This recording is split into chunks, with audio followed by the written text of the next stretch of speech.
Welcome to The Secret Witch Show, the podcast providing a safe and alchemical altar space of conversations which help powerful women escape a half-hearted, spiritless society and rediscover the freedom of living a wildly magical life.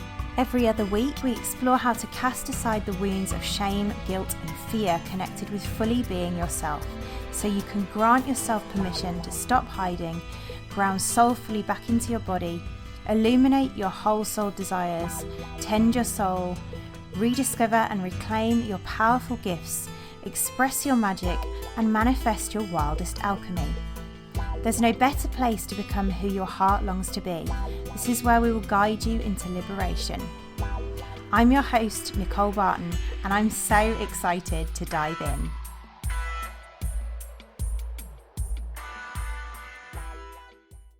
Welcome, medicine witches. I have been in an absolutely fiery portal of transformation recently, in which I am being called to show up in my full expression. So I have been sharing all aspects of the witch playing out in life and meeting my edge. So that's including sharing the archetype of the dominatrix and the submissive, which can often be a part of the witch. So that is your warning. Be prepared for the energetic that is coming to this show as we move forwards. That said, this particular episode is quite a gentle dose of archetypal medicine today, but still just as potent. I want to talk about potency. I was speaking to a friend this week and really seeing about this idea of like potency of our remedies, and I'm really seeing how everything that I dose is energetic medicine, whether it be in a podcast episode or a social post or an event or one of my crucibles. I'm always dosing some form of potency, so I'm really playing with the potency that I'm dosing. In homeopathic language, which is the lineage of our archetypal apothecary model, we dose in different levels called centesimal and millesimal. And centesimal is typically dosed lower, where millesimal is slightly higher. So I'm very much consciously playing with my dosing at the moment through all the mediums that I share on. And let me tell you, if you ever choose into one of our crucibles, I'll be dosing 10M, which is about as punchy as you can get. So just to share a little bit of where I'm at. If you would like to, I have been sharing a lot more on Instagram recently. So if you want to find me there, then please do follow me at I am Nicole Barton. Let's move into the show though. On The Secret Witch Show today, our guest is Dr Rebecca Beattie. Rebecca is a Wiccan Priestess with a PhD in creative writing. She grew up on Dartmoor, which gave her an early appreciation of the power and joys of nature, and she's been practicing witchcraft for 20 years. She is acclaimed for her highly informed teaching of witchcraft subjects at Treadwell's books in Bloomsbury. In this episode, we explored how to harness magical Sabbats to discover your purpose, diving into how these festivals can be harnessed as archetypal energies to work with as a lens of self-discovery of our purpose, which is very similar to how we work in the archetypal apothecary path. We talked about learning to work cyclically and discern between intentionally and consciously choosing soul-aligned living, and about how being ourselves is the only way to truly living from our soul's gifts. Let's dive in. Welcome, Rebecca. I am delighted to have you on the show. I've been learning a little bit about your journey. I've been reading your book this morning, dipping into it again. And I'm excited to dive into this conversation with you, given what we've just been talking about in the pre-chat. And yes, I'm especially interested to explore how harnessing the Sabbats have helped you to discover your medicine and birth it into the world. This is something that our women are always interested in. So welcome. Thank you very much. I'm very, very, very pleased to be here. Yeah. Excellent. Well, yeah. So I would love to start. You have a particularly interesting story, I think, particularly around your Saturn return as like an initiation into soul and purpose via the what you call as the ancient rhythms of the year, which I loved. So, oh yes, that's my language. So I'm thinking that could be a good place to begin. So I'll let you start and dive in there. So the starting place for me with discovering the pagan path or the witch's path or whatever, however you label it for yourself. For me, I think of myself as being pagan, but I'm also a witch. I'm a hedge witch. I'm I've come from an initiatory tradition as well. But all of those things kind of coalesced about the time of my, what I refer to as Saturn returns, which, if you've not come across this term, it can sound a bit weird and airy-fairy, but it basically means that the planet Saturn has a 28-year cycle around the sun. And your 28th year, and then again, similar stage later in your 50s, you get to a point where the planet Saturn comes back round to where it was in your birth chart. And Saturn, as a planetary ruler, takes care of things like foundation, your stability, your sense of self, your sense of where you are in the world, what you do, who you are, all of those kind of really foundational points that we all need to know to feel secure. And when Saturn comes back round, everything you thought you knew gets thrown into disarray. And you start questioning, and in a lot of my workshops, I'll be working with, I've taught for many years, and I'll be teaching younger women who are in their 20s, getting to the end of their 20s, and they're all nodding, and I'm going, yes, it's absolutely normal. We all go through this, that you get to your 20s and you think you've established a life for yourself, because we've done that whole thing of, you've gone through school, and what are you going to do when you grow up, and what are you going to be when you grow up? What's your purpose for being? And then we start questioning this in our 20s, because we've kind of got to where we thought we were going. I thought I was going to be an actress, and I was. And I spent my whole youth working towards this aim of becoming an actor, and then got there and thought, actually, this isn't feeling how I thought it would feel. It doesn't sit comfortably with me. It's not making me feel as fulfilled as I thought it would.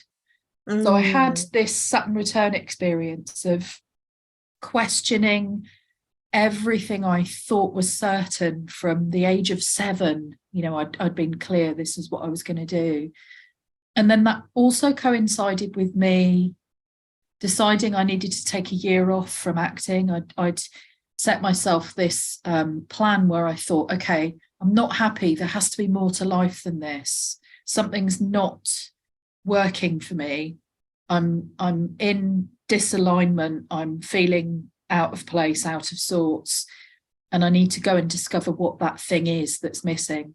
So I kind of said to myself, okay, take a year off from acting, go and discover yourself, go and find your spiritual path. It was something that had been calling in the last, year or two of acting, that I was just discovering that paganism was a thing, because I hadn't realized it was a thing until that point. And I'd met my friend Lizzie, who was introducing me to crystals and oracle decks and all of these things.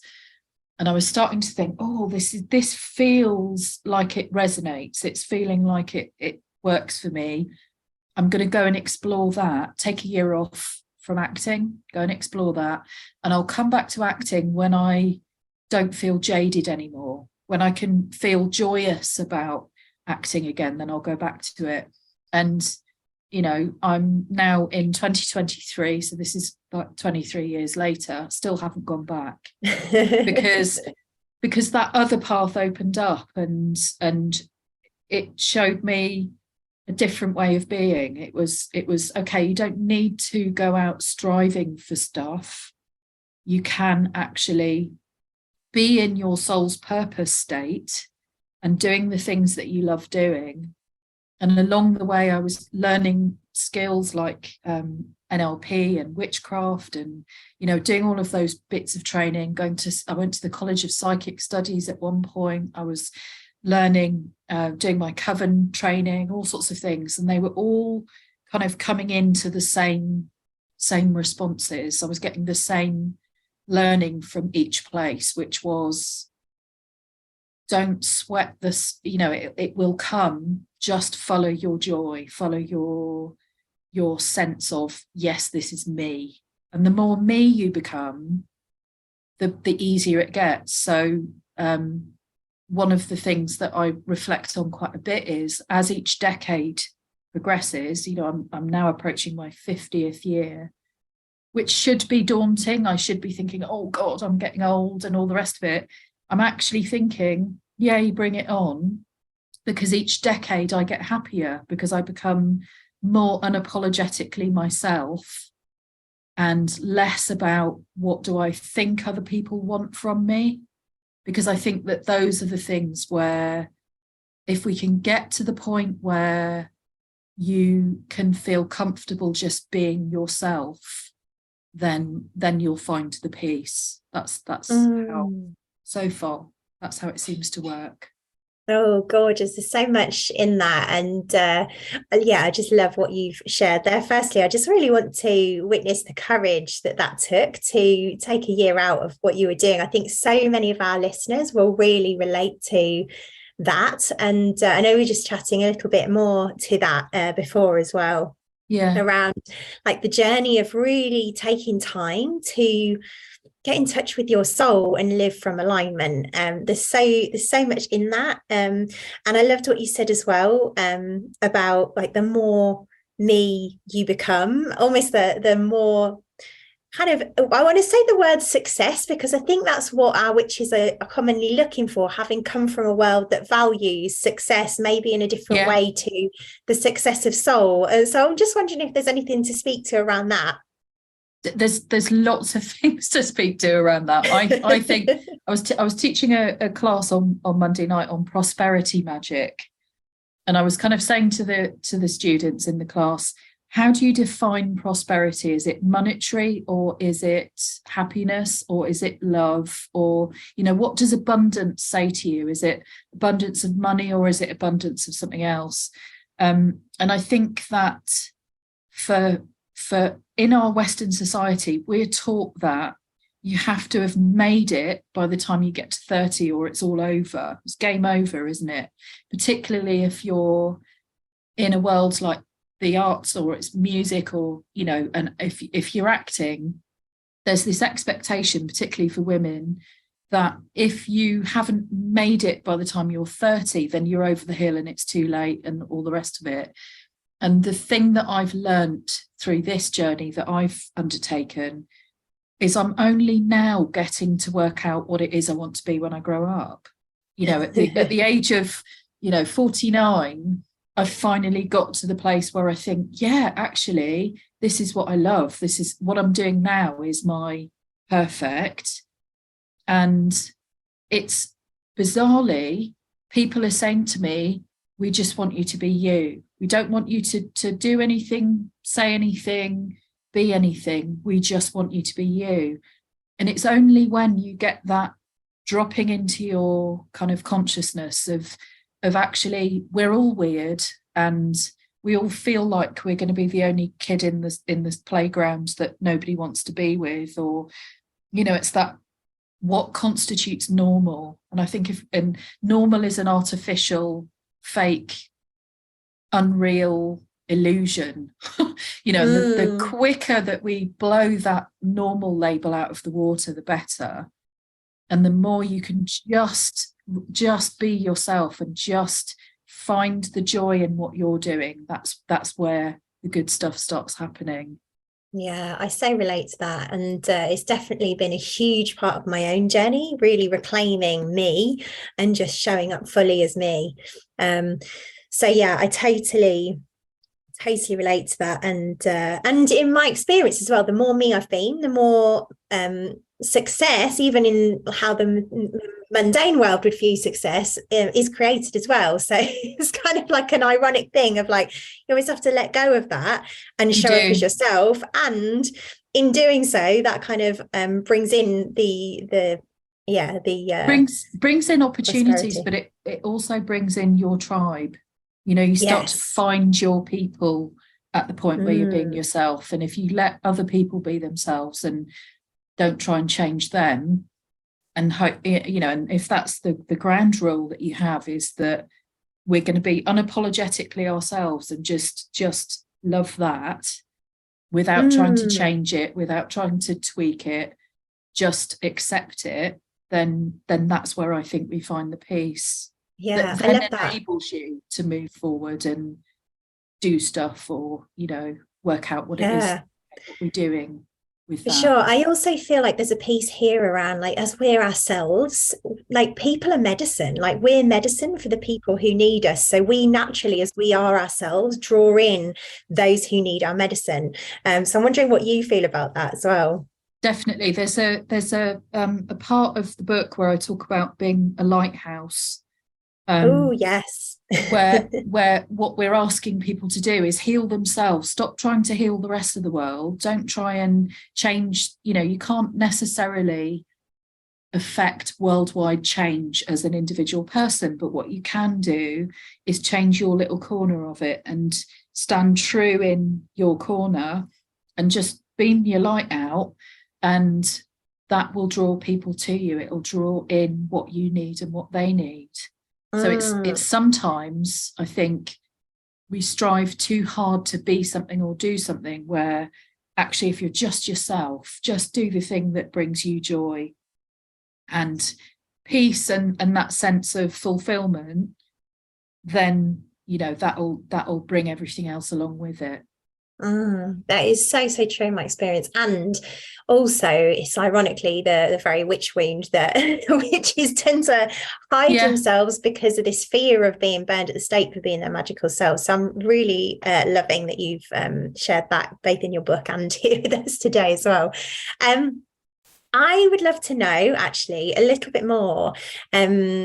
You talked about your Saturn return, and by the way, yes. I also had an incredible Saturn return, which resulted in me getting divorced. But it comes to us. Sometimes it's the best thing you can do as well, because I had a divorce a couple of years, about 4 years ago, and it was life-changing and scary and all the rest of it. But I knew it was the right thing to be doing. I knew that was the chance I had to take at that point, was to clear the decks. And so sometimes even the really bad stuff, and ironically, this is the next book after Wheel of the Year that I'm writing at the moment, is about life changes and how we navigate those changes. And it's, the grief that comes is part of the process, but it's also clearing the way for better things, isn't it? Yes. And one of the things I've seen about our listeners as well, and my own journey, is that as witches, we're pretty good at burning things down as well. Yes. Yeah. and rebirthing. It's like a superpower of the witch. So whilst it's something we deeply fear, once we kind of work with that kind of cycle of death and rebirth, which I'm sure we're going to get to because of the nature of your work is about, it's something we're naturally gifted at when we get out of the way of that. There's something, I think, and this, I'm not quoting myself here, I'm going to tell you a line that blew me out of the water, but it's not mine, and I haven't worked out who wrote it, because it's part of Wiccan initiatory traditions. There's a thing that we do when we have witches circles where we do what's called drawing down. So you have a priestess drawing down the goddess, or drawing down the god if you're a priest, or whichever way you want to work with the gender kind of orientations. But we do this thing called drawing down, and when you've drawn down on, the goddess speaks. So we do there's a charge that's given, that's read as part of the ritual, or it's not read, it's comes from the heart. But there's a line in one of those charges that says, "Fear not the unknown, for I am the unknown." And it's that feeling of absolute terror when we face the darkness and sort of think, what is in that chasm? But in the witch's worldview, we have this realization and this reassurance that there's something there that's going to catch you, that something's going to hold you and nurture you and enable you to go on. So we go to places that it gives me shivers to think about how deep we go in terms of really facing things that most people would really struggle with, even just conceiving what you're doing, but we go into these deep places and we explore them, and we come out healed and whole and stronger. And that's a necessary part of life, really, isn't it? If we're gonna reach our potential, you have to have the courage to face the flames and the darkness, and whatever it is that's your greatest fear, whether it's the fire or the darkness, you have to face it. You've got to kind of embrace it and go there. Yeah, I love that you said that. Works. I love that you said that, because in my experience, soul rarely calls us to things that are easy. No, never. Like, oh, okay, we're going there, are we? Okay. Yeah. And there's another line in Wiccan theology as well that says, "Art thou willing to suffer to learn?" And it's kind of like, are you willing to feel the pain that comes with the self-learning? And it's never a comfortable process, is it? The facing of the self and the learning about the self. But I just think the alternative is, and this is no disrespect to anyone at all if this is what they choose to do, but for me, the alternative is sitting there every night watching telly, watching the soaps and not really thinking and not really doing anything, and then wondering why you're unfulfilled and feeling like there's this kind of energy that's not being used effectively. Yeah. I love that so much. Oh yes, this is exactly my kind of conversation. Gorgeous. And of course it requires courage to be able to walk into that. I'm wondering how this ties. I'd love to get into the kind of ancient rhythms of the year. Yes. So I'm wondering if we could speak a little bit to that, and how that's relevant to what we were just speaking to, because I feel like it really is. Yeah, absolutely. So for me, my purpose, my sort of spiritual life, my creative life, my sense of well-being all sits on my relationship with nature. That's kind of the crux of everything for me, is that I grew up in a national park, middle of Dartmoor, surrounded by nature, and then went off, Dick Whittington went off to seek my fortune in the big city and thought that that's what life meant, that you have to go and kind of become an actress and be in London because that's where everything is. And then I realized that what was missing when I started that Saturn return process, and I was starting to think, okay, where am I in all of this? What's keeping me rooted, grounded, nourished, all the rest of it? It was the connection to nature that was missing.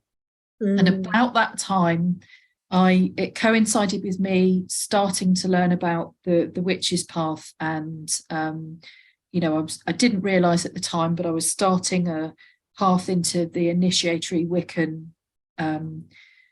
path, which wasn't where I thought I was going, but hey, surprises. And I started learning about this thing called the Wheel of the Year, which bizarrely, it's a bit difficult to get your head around when you first encounter it. It's actually a modern iteration of something that's very ancient. So it's a cycle that was drawn together and put into this particular framework in the 1940s, 50s, 60s by the emergence of modern paganisms that happened after the repeal of the Witchcraft Act. So historically, we have the Witchcraft Act that was put in place by King James I that said, he was the ancient hater of all witches or anything witchcraft related. So he brings in the Witchcraft Act at the time of the witch trials, and that sits in place in the British Isles right up until 1951.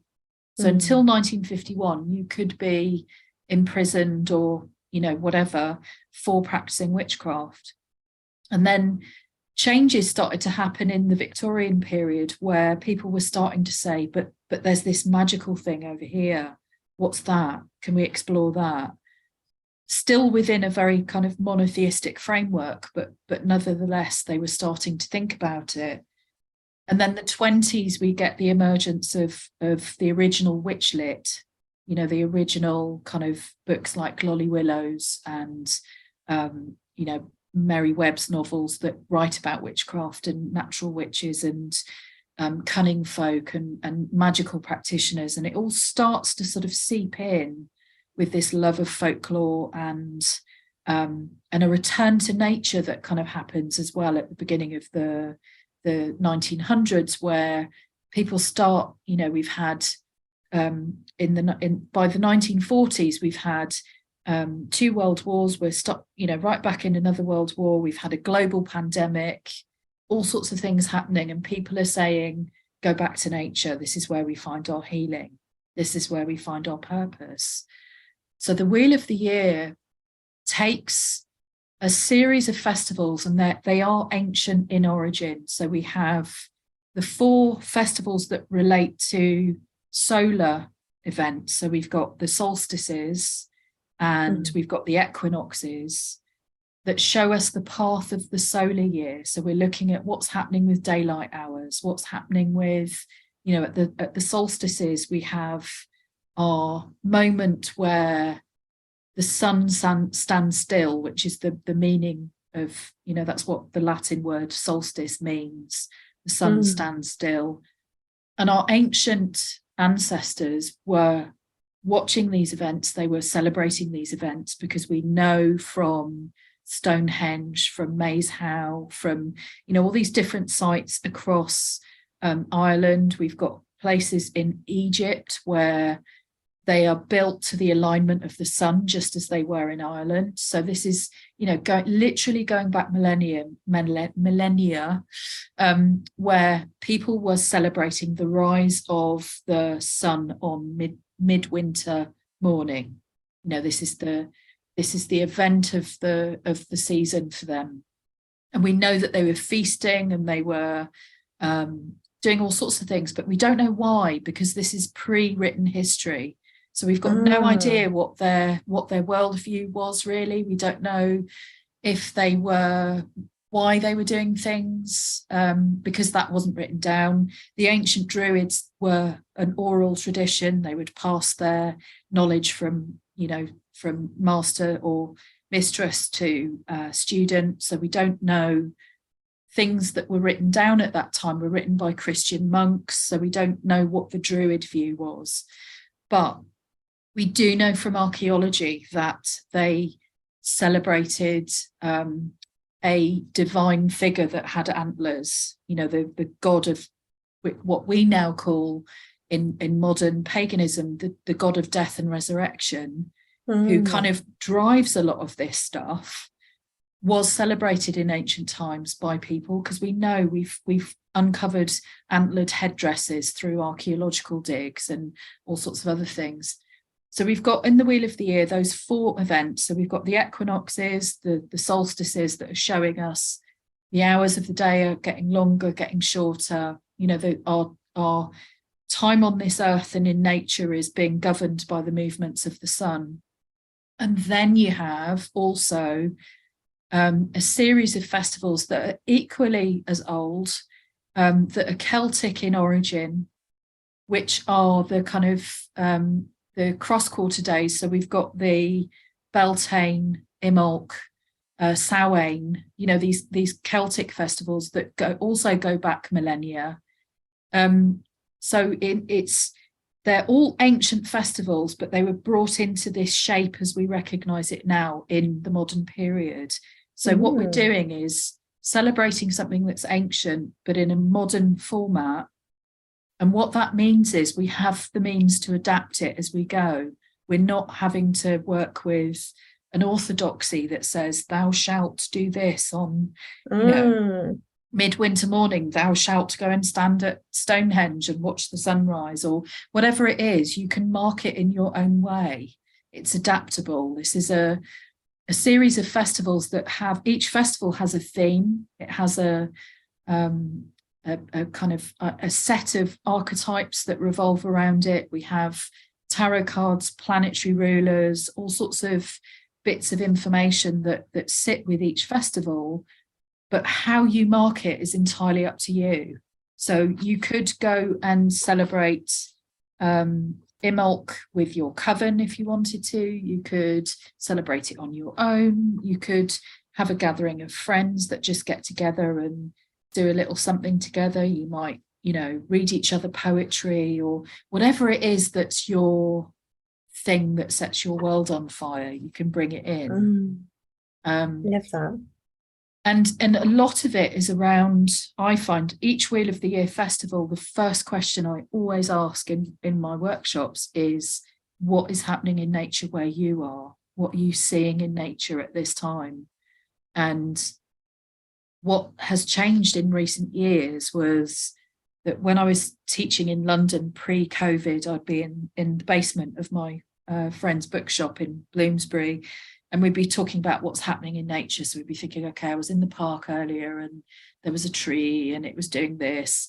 And then since COVID, we've all kind of scattered, haven't we? We've all kind of gone into our own respective areas, and people have moved around. And I started to hear in classes people saying things like, well, at this time of year where I am, it's bushfire season. And I'd be thinking, what's bushfire? Where are you? And you suddenly start realizing people are connecting in from all over the planet, all now connecting into this same series of festivals. So something that developed in the British Isles in the 1950s, but dates back to millennia, has legs and is now finding people all over the globe.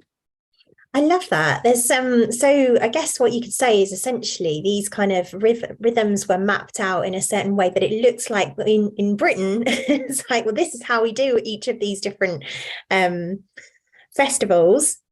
Whereas actually, I guess it's about our own lived experience of them within our embodied kind of experience. Yes, completely. Yes. Two words there that you said that are for me absolutely essential: embodied, and yes, it's what are you experiencing yourself.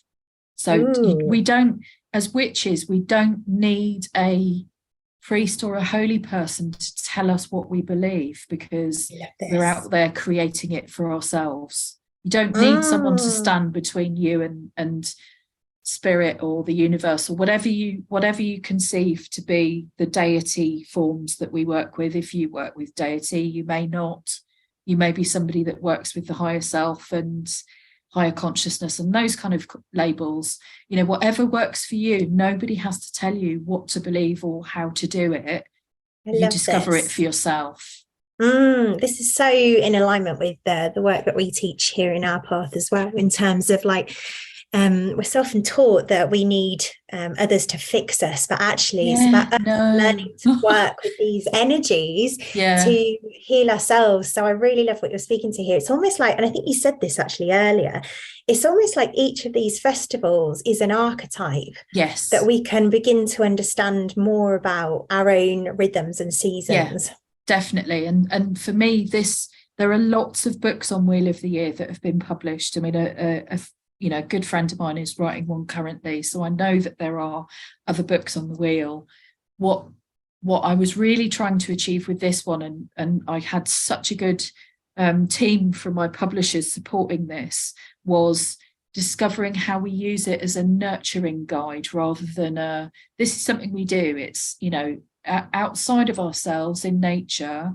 The trees might be bare, and you might be looking at what's going on in the outside world and trying to project out what you should be doing. But actually, what as witches we do is think what's out in the outside world is a projection of what's going on inside for us as well. So as above, so below, that old Hermetic idea that what's happening in the outside world is often reflected on the inside. So if we take an archetypal idea about a festival, so take Beltane as an example, that it's about joy and pleasure and love, and outside in the world you can see this manifesting in nature because animals are producing young, and everybody's they're all bobbing about and looking much happier because the weather's better, and all of that kind of thing. But also, how is that manifesting on the inside? Where do we find our joy?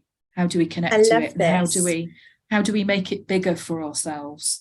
So it's that embodied spirit of modern paganism says, we're not waiting for the afterlife to get our reward. We've got it now. Life is where we find our pleasure. Let's enjoy our bodies, stop beating ourselves up for the lumpy bits and the imperfections, and start saying, okay, this is where my joy sits. I'm going to go and do that. Yeah, beautiful. So it becomes like a powerful lens for us to view ourselves through, as a mirror, which is very much in alignment with how we do it. So, for example, when you were speaking to that about Beltane, I would see that as like, we work with archetypal remedies. So that would, for me, would be like a remedy of phosphorus or fire. And that's like a powerful lens within which to view that aspect of ourselves. So I love what you're saying. And ironically, again, you've just hit the nail on the head, because the word Beltane means bright fire. That's its meaning. So it is I think what I'm discovering more and more people I speak to about this stuff, because this book, it's the first time I've stepped outside of a pagan community. Yes. The first time I've kind of taken it out into the rest of the world. And part of me was thinking, oh my God, I'm going to get burnt for this. I'm going to be, there's going to be a village somewhere where they set up the bonfire, and on I go. But what I'm finding is that when you kind of bravely speak out, what you discover is that there are people there that are thinking the same things and feeling the same things, because we're all connected. It's not, none of us is in isolation. We're all connected to the same source, Yeah, and it's a perfectly magical example, actually, of how, as we are more and more ourselves, we literally attract those who are doing similar things, because I had no idea that you viewed this really in an archetypal way. And yet this is exactly the work that I'm doing. So it's quite magical, really, that we ended up here having completely archetypal. To me, the whole thing with working with deity, I mean, I also teach workshops on how to connect to different deities and how you build a relationship with them. And that's my worldview, is that it is all archetypes. We created deities, humans created gods to reflect what we needed them to be, what we needed them to fulfill in our lives. So even the Abrahamic God was created by humans, and I think that there is a force that is way bigger than all of us that joins us all together. That universal source is there. But we create these archetypes that help us to explain what we're seeing and to explain what we're experiencing and what we need.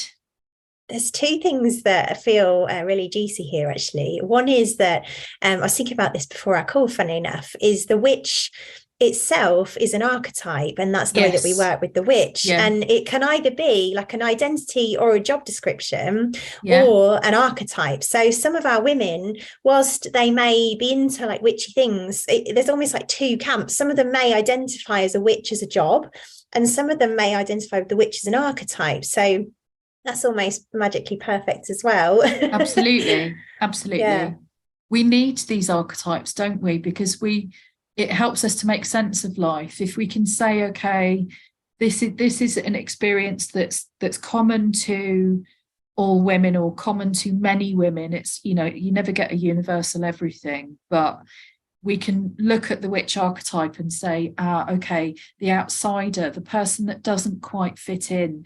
We're one of the loveliest ways I've heard somebody explain it is the hedge riders. We're the people that live on the outskirts. But when you live on the outskirts, you've got a dual purpose, because you can feel a bit isolated sometimes and feel as if you're the only person that sees the world this way.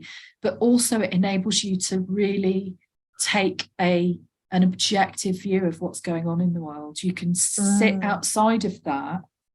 And for me, that's how I keep sane, is kind of the American writer Colette Baron Reid. There's an oracle deck that she produced years ago that I use quite a lot, which is it's the one that's based on the Arthurian myths and has all of the kind of beautiful archetypes of the Arthurian stories involved. And there's a bit where she says on one of the cards, I think it's the Merlin card, she says, wear the outside world as if it's a cloak, wrap it around you when you need to, but also take it off. You know, you don't have to live in it all the time. Yeah. Wow, that's gorgeous. Yes, there's so much here. And of course, the other thing that occurred to me was that your kind of, when even your acting background feels like related to this, because it's like all about story. So I love that too. Absolutely. I love the fact as well, when we're sort of running around in our, you know, if you're somebody who's in your 20s or your 30s and you're running around thinking, what is it I'm supposed to be doing? What is it that I'm supposed to be fulfilling here? Just explore the things that you love, because the other thing I've found as I've got older is you start eventually bringing all of those threads back in. So I'm not an actress. I haven't been in a theatrical production for, you know, far too many years to mention in polite company. However, the skills I learned as an actor are part of what I am now. You know, everything that you learn kind of drops into the cauldron and gets used eventually, even if you don't know straight away for what purpose. Absolutely. What it was reminding me of, our first guest actually on this show was Don Miguel Ruiz. Wow. And he has a book called Actor, and it was all about how we're really just walking around acting out the stories that resonate with us. So it's very much that archetypal kind of thing. So I love the kind of tie in there as well. Absolutely. That's gorgeous. So that said, I guess it's the archetypes that we're working with in order to discover our purpose. Is that how you would see it? Absolutely. I think that I once the conversation I was having with my friend on the Thames path this morning, we went out for a walk and we were talking about life's purpose and how you discover it. And I was relaying to her how I discovered mine, which was it was actually a coaching training that I did years ago when I was studying neurolinguistic programming, which is a kind of form of psychology, but it's also a therapy, and it's all sorts of things. It's the way that your brain works. It's learning how to understand how your brain works and how you can get the best from it. And we did this exercise that has this lofty title, which is how to find your life's purpose. And I was kind of like, at that time, I was so excited because I'd been thinking for years, why am I here? What's my purpose? What am I supposed to be doing?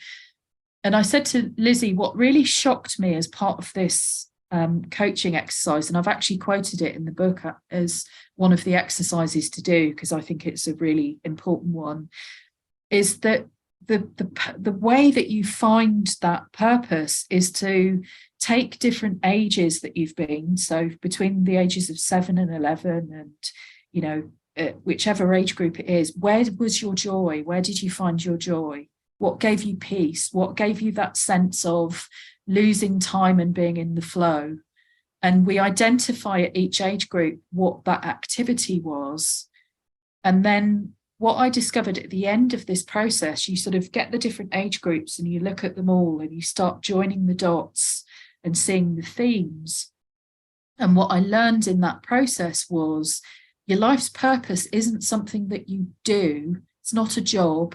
It's not a task or a thing that you necessarily do to earn money. You might use your life's purpose as a driving force, but it's actually a theme that goes through everything that you find joy in. So, for example, mine was being creative and having adventures. That's my life's purpose, because that's the bit that sets me on fire. As you know, if I'm fired up and ready to go, it's because those values are inbuilt to what I'm doing. So whether it's teaching, writing, you know, walking the dog, whatever it is, if I feel like I'm being creative and having an adventure in the process, then I'm fulfilling my life's purpose. It's a really odd thing, isn't it?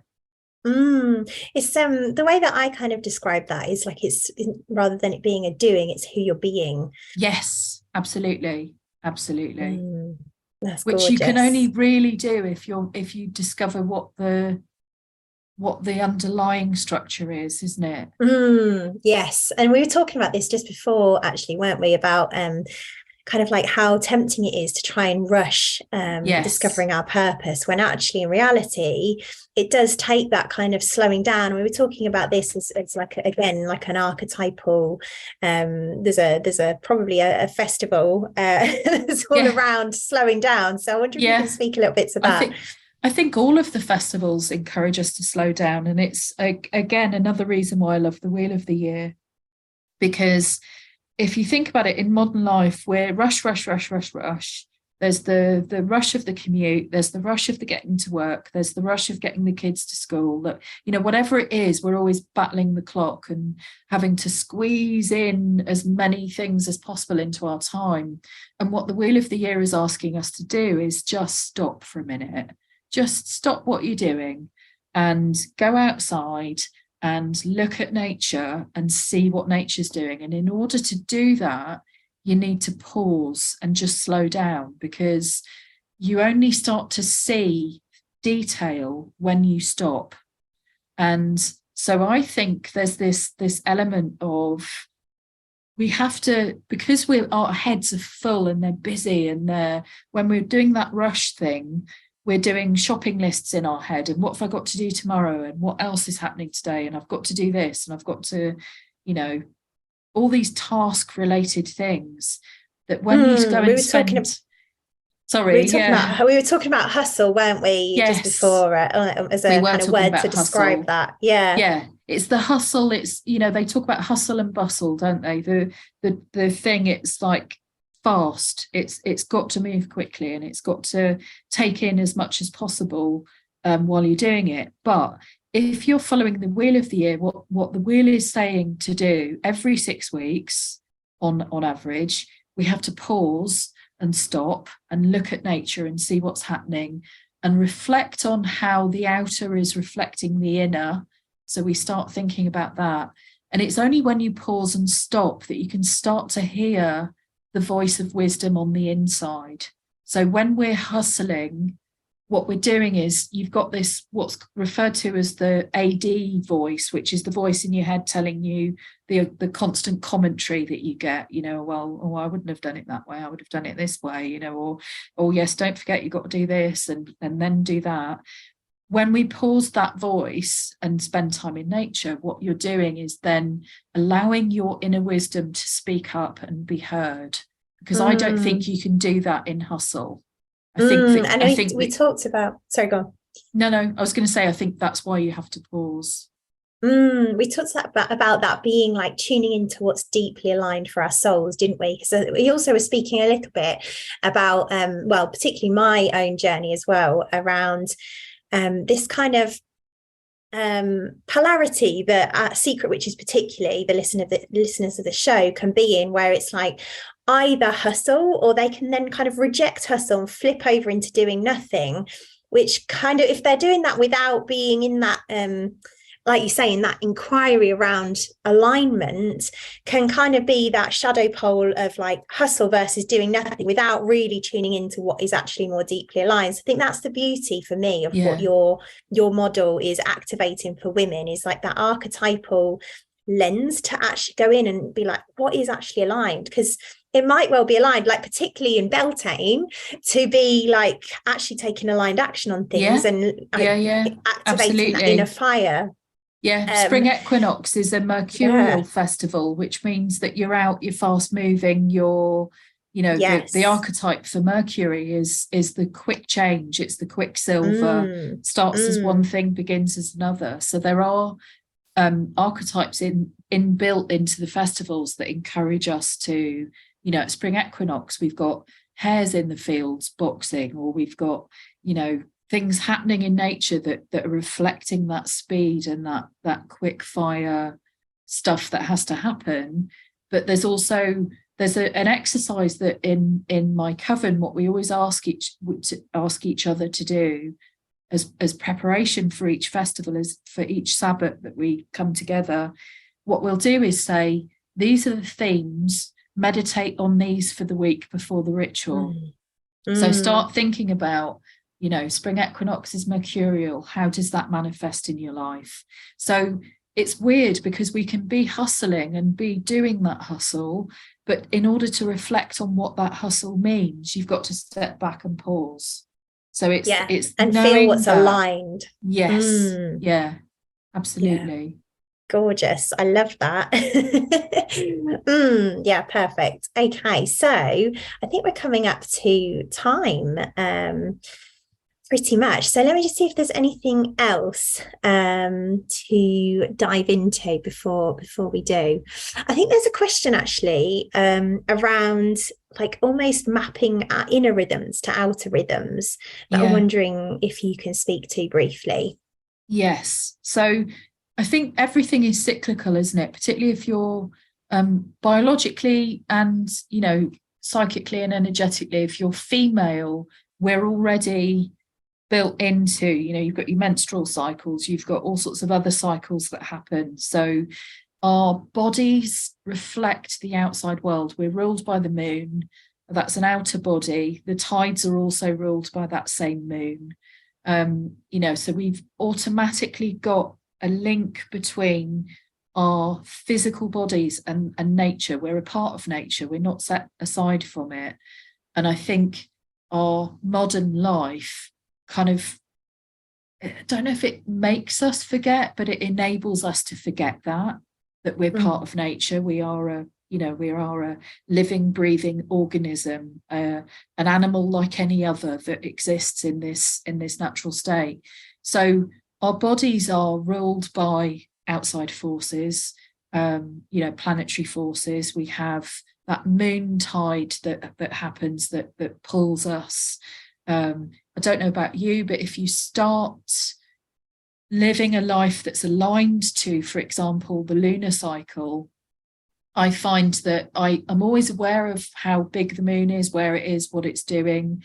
At full moon, I start dreaming a lot. I get very vivid dreams and I sometimes don't sleep well, and it feels a bit kind of like, you know, you feel a bit discombobulated.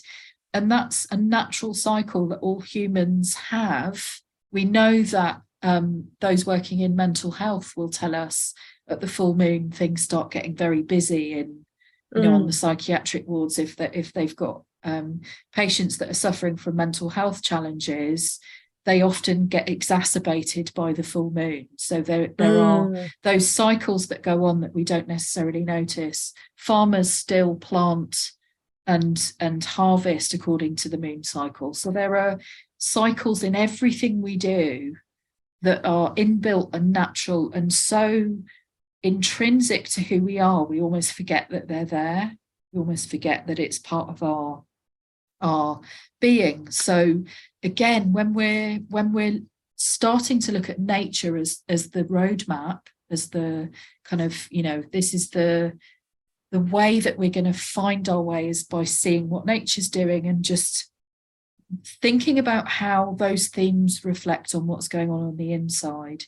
So each year that I do the Wheel of the Year, and it's been, you know, good 20-ish, 23 years now that I've been practicing it, every year I go deeper. So, you know, you can think, oh, I'm on a wheel, it's just going to go round and round and round, and it's going to get really boring, and it's, you know, same thing, oh, spring equinox, we're going to celebrate the same thing. But when you work on an archetypal level, what you're actually doing is saying, this is the theme, but every year the experience of it is different. We have every year our experience of joy at Beltane will show us a different aspect than we've known before. So I think almost of this wheel as being a bit more like a spiral than a wheel in some ways. I should have called it a spiral of the year. But it's, you know, each time we come round, you go deeper and you learn something new, and you reflect on a different aspect of the festival, of your life, of, you know, I reflect back now on things that were happening 20 years ago, and I can see there's a distance that I've travelled because I'm not experiencing it in the same way that I did then. And it just enables us to sort of think, you know, and that's probably why I'm a lifelong journalist, you know, journal writer. I write a diary, and it enables me to check back on, where was I 5 years ago on this date, What was I love that. what was I experiencing? Sometimes it's really embarrassing because you look back and you think, oh, what was I thinking? And then other times it's like, oh, okay, similar themes. So it can work in all sorts of ways. I'm going to go back and read all my journals now. Exactly. That's gorgeous. If women are kind of not familiar with this and want to begin sort of taking some first steps into doing that, do you have any kind of practical advice for them? Yeah, absolutely. I mean, the book itself was written for anybody, whether you've been practicing this for years or if you're brand new to it, if you've not done it before. So it kind of explains the theme of each festival and what that means. And then I've got little practical exercises throughout the book that you can kind of pick up and do. And then each chapter ends with a ritual, which might sound lofty and intimidating, but a ritual can be as simple as lighting a candle and saying a poem out loud. It doesn't have to be fully acted out in costume and, all the rest of it with a group of people. You can have one person lighting a candle at Imbolc and saying a little something to the universe to do it. The lovely thing about a wheel is you can start at any time. So you don't have to start at point A and progress. This isn't linear.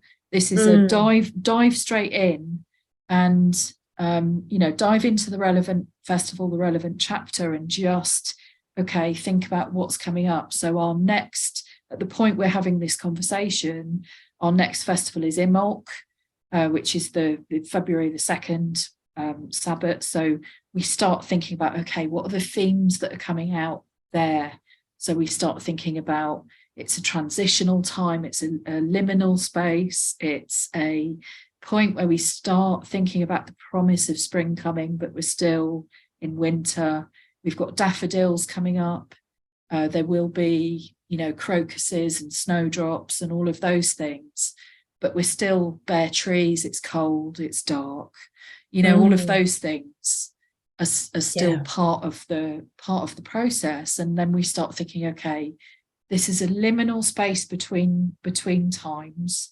What is it I want to bring in for the next cycle? What do I want to manifest in the next little chunk of time?